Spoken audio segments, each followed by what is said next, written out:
أعوذ بالله من الشيطان الرجيم. بسم الله الرحمن الرحيم. ويوم نبعث من كل أمة شهيدا ثم لا يؤذن للذين كفروا ولا هم يستعتبون. وإذا رأى الذين ظلموا العذاب فلا يخفف عنهم ولا هم ينظرون. وإذا رأى الذين أشركوا شركاءهم قالوا ربنا هؤلاء شركاؤنا الذين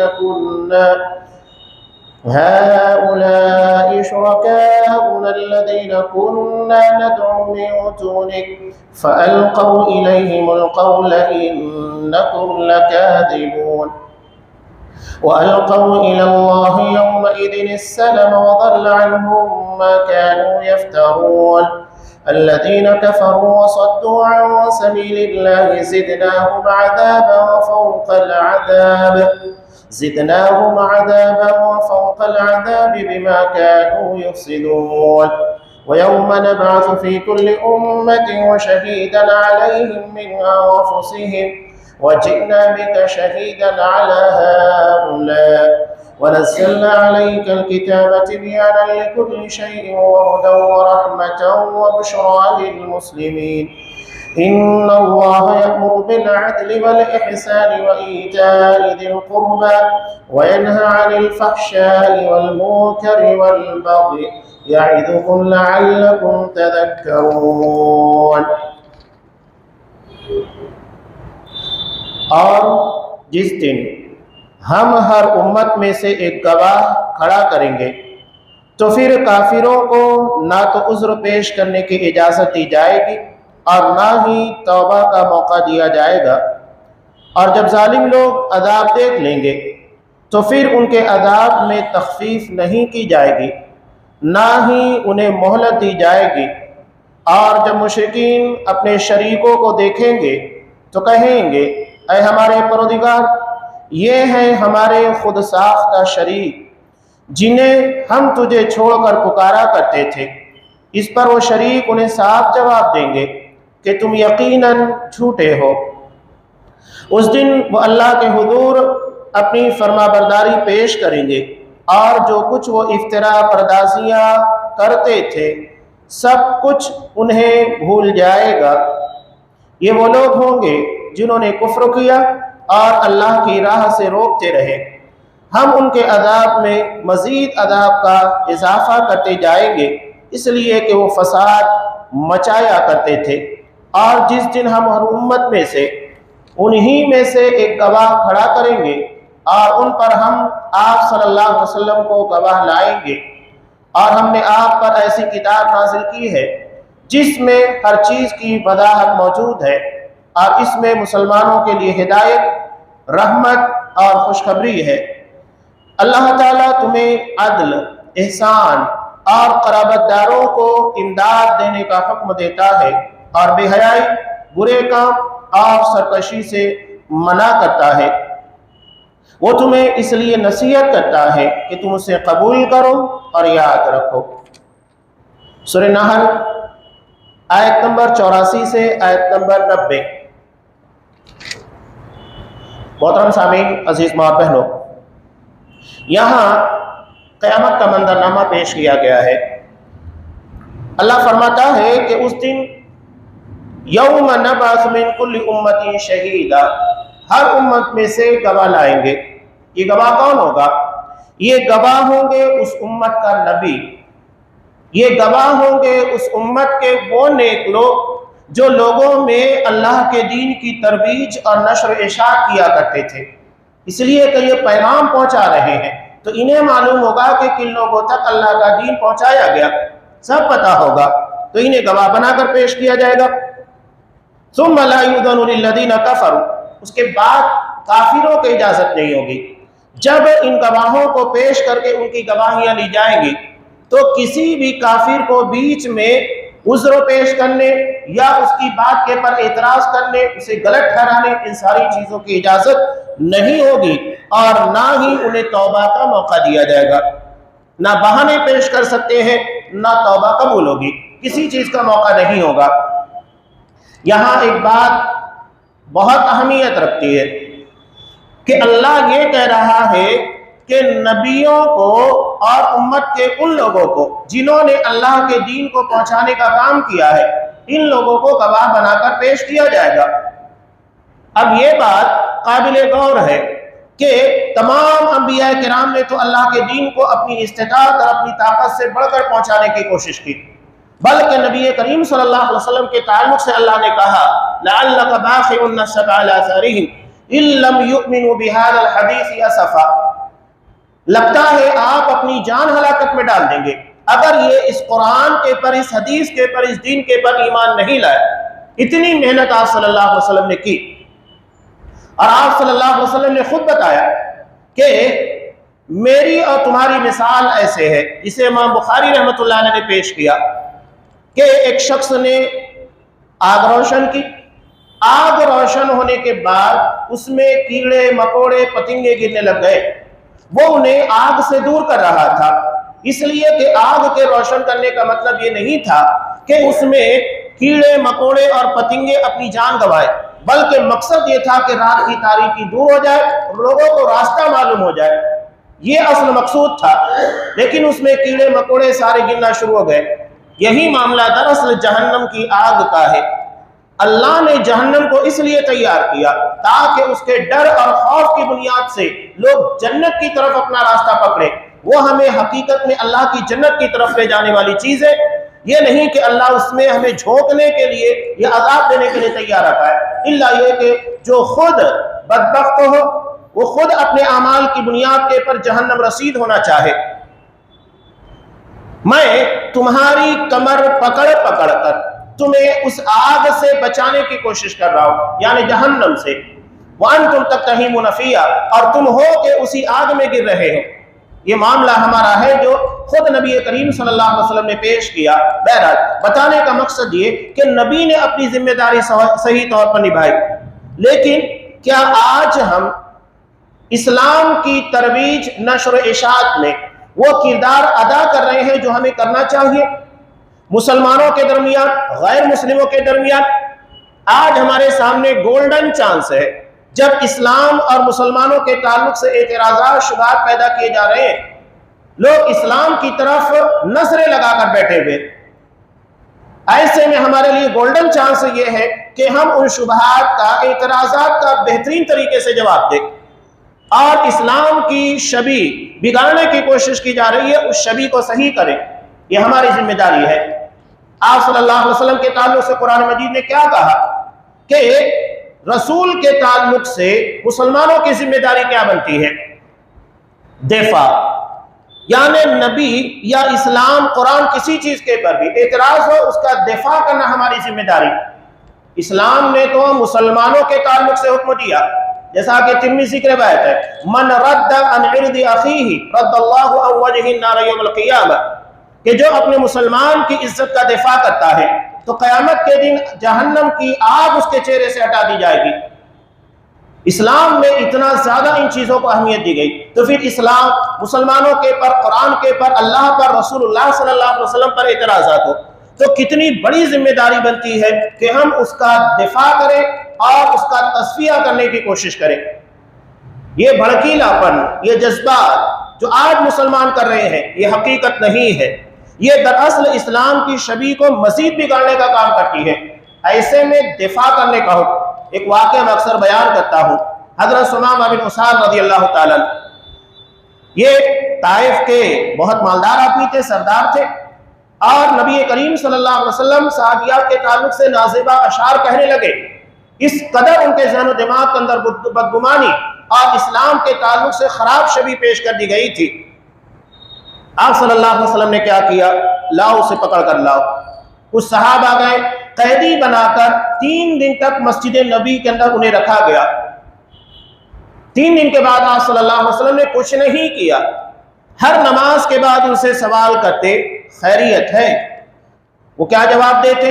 ان تقتل تقتل دادم وَإِن تُنِعْمْ تُنِعْمْ عَلَى شَاكِرٍ وَإِن تُرِيدُ الْمَالَ فَاسْأَلْ تُعْطَى، کہ اگر آپ مجھے قتل کرنا چاہتے ہیں، تو یہ دھمکی بھی تھی ان کی کہ آپ یہ مت سمجھنا کہ مجھے مار دینے کے بعد میرا انتقام لینے والے، بدلہ لینے والے کوئی نہیں ہے، بلکہ بہت تلواریں ہیں جو مجھے مار دینے کے بعد تمہارے خلاف اٹھیں گی۔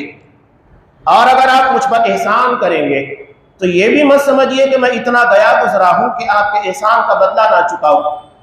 اور اگر آپ چاہتے ہیں کہ مجھے قیدی بنا کر فدیہ لینا چاہتے ہیں، مال وصول کرنا چاہتے ہیں، فصل تو تھا، مانگو، کیا ڈیمانڈ ہے تمہاری؟ تمہاری ڈیمانڈ، تمہاری مانگ کو پورا کیا جائے گا۔ آپ کوئی جواب نہیں دیتے۔ 3 دن کے بعد آزاد کیا۔ آزاد ہونے کے بعد ایک شخص جسے اپنے وطن کے باہر قیدی بنا کر رکھا گیا ہے، وہ دشمن ہے، دشمنوں کے درمیان چاروں طرف سے گھرا ہوا ہے۔ اب اگر اس کو آزاد کیا جائے تو وہ کیا کرے گا؟ وہ فوری طور پر اپنے گھر کا راستہ لے گا۔ انہوں نے ایسا نہیں کیا، گئے، غسل کیا، غسل کرنے کے بعد نبی کریم صلی اللہ علیہ وسلم کے پاس تشریف لائے اور کہا کہ اللہ کے رسول، آج سے پہلے میری نگاہ میں اگر کوئی سب سے برا چہرہ تھا تو وہ آپ کا تھا۔ سوچئے کہ نبی کریم صلی اللہ علیہ وسلم کا چہرہ، جسے عام آدمی دیکھنے کے بعد صاف کہتا تھا کہ یہ کسی جھوٹے کا چہرہ نہیں ہے، اللہ نے ایسی نورانیت آپ کے چہرے کے پر رکھی تھی، لیکن وہ کہہ رہے تھے لوگوں کے تعلق، آپ صلی اللہ علیہ وسلم کے تعلق سے ایسی ایسی باتیں، ایسی ایسی خبریں ان تک پہنچائی گئی تھی کہ ان سارے الزامات، بہتانوں کی بنیاد کے پر آپ صلی اللہ علیہ وسلم سے شدید نفرت کرتے تھے۔ لیکن جب اس پردے کو گرا دیا گیا، جو الزامات، بہتان نبی کریم صلی اللہ علیہ وسلم کے تعلق سے بدگمانیاں تھی، نتیجہ کیا ہوا؟ کہا کہ اللہ کے رسول، اب میری نگاہ میں اگر کوئی چہرہ سب سے زیادہ خوبصورت، حسین اور محبوب ترین ہے تو وہ آپ کا ہے، اس لیے کہ وہ بدگمانیاں ختم کر دی گئی تھی جو کہ ان کے چہرے کے پر، ان کی آنکھوں کے سامنے پٹی بن کر لگی ہوئی تھی۔ تو آج بھی غیر مسلموں کے اندر، مسلمانوں کے تعلق سے اس طرح کی بہت ساری بدگمانیاں ہیں۔ یہ نیوز چینل اور بھی بہت سارے چینل ہیں، چاہے وہ دھارمک ہو، مذہبی ہو، کوئی بھی ہو، یہ خاص طور سے یہ کام کر رہے ہیں، سوشل میڈیا کے پر کام کیا جا رہا ہے اسلام اور مسلمانوں کی شبیہ کو بگاڑنے، خراب کرنے کے لیے۔ ہمارا کام یہ ہے کہ جتنا بھی یہ لوگ اسلام کو بدنام کرنے کی کوشش کر رہے ہیں، اتنا ہم اس شبیہ کو صاف کرنے کی کوشش کریں۔ نتیجہ کیا ہوگا؟ نتیجہ یہ ہوگا کہ جو آج الزامات لگا رہے ہیں، جو آج مسلمانوں کو بدنام کرنے یا قرآن مجید کے پر اعتراض کرنے کی کوشش کر رہے ہیں، جب یہ چادر ہٹے گی، یہ پردہ گرے گا، تو الزامات لگانے والے ان لوگوں کی نظر میں دشمن بن جائیں گے اور مسلمان ان لوگوں کے لیے محبوب ترین بن جائیں گے۔ یہ اصل چیز ہوتی ہے، اسی کو دفاع سے تعبیر کیا جاتا ہے۔ قرآن نے یہ جو کہا، گواہ بنا کر پیش کیا جائے گا۔ اگر ہم نے کسی غیر مسلم کے سامنے اسلام کے تعلق سے جو بھی بدگمانیاں تھی، اعتراضات تھے، اسے کلیئر نہیں کیا تو کیسے ہم گواہ بنیں گے؟ بتائیے، گواہ کون ہوتا ہے؟ جس نے دیکھا ہو کہ ہاں یہ ایسی چیز ہے، میں اس بات کا گواہ ہوں، یہ میرے علم میں ہے، یا میں نے اسے اپنی نظروں سے دیکھا ہے، تب گواہی قبول ہوتی ہے۔ اگر ہم نے کسی غیر مسلم کے سامنے جا کر اسلام کے پر اٹھنے والے اعتراضوں کا جواب نہیں دیا، اسے کنوینس کرنے کی کوشش نہیں کی، تو آپ کیسے جواب دیں گے کہ ہاں اللہ تیرا دین اس تک میں نے صحیح طور پر پہنچایا، لیکن یہ نہیں مانا؟ یہ بہت اہم چیز ہے۔ یا مسلمانوں کے درمیان بہت سارے فرقہ بندی کی بنیاد کے پر، قرآن حدیث کے پر اعتراض کرنے والے، صحیح احادیث کے پر اعتراض کرنے والے، صحیح مسائل سے انحراف کرنے والے، اگر ان لوگوں کے جوابات ہم نے نہیں دیے تو بتائیے کیسے ہم اللہ کا جواب دیں گے ان مجرموں کے خلاف؟ یہ ہماری ذمہ داری ہے، جس کی جتنی استطاعت، جتنا علم ہے، اس بنیاد کے پر وہ اسلام کا، مسلمانوں کا دفاع کرے۔ تو ان لوگوں کو گواہ بنا کر پیش کیا جائے گا۔ ہر امت میں سے نبی ہوگا اور اس امت میں اللہ کے دین کی ترویج اور نشر و اشاعت کا کام کرنے والے لوگ ہوں گے۔ آگے اللہ بیان کر رہا ہے کہ جب یہ ظالم عذاب کو دیکھیں گے تو ان لوگوں پر سے یہ عذاب کم نہیں کیا جائے گا اور نہ ہی انہیں مہلت دی جائے گی، یعنی عذاب جو سلسلہ جاری ہوگا اس میں نہ کمی ہونے والی ہے، نہ بیچ میں کوئی گیپ ہوگا، ناگاہ ہوگا، مہلت دی جائے گی، آرام کے لیے وقفہ دیا جائے، نہیں، کچھ بھی نہیں ہوگا۔ یہ سوچا جائے کہ عذاب میں کچھ تخفیف ہو جائے، کچھ بھی تخفیف نہیں، اور نہ کوئی مہلت ملے گی۔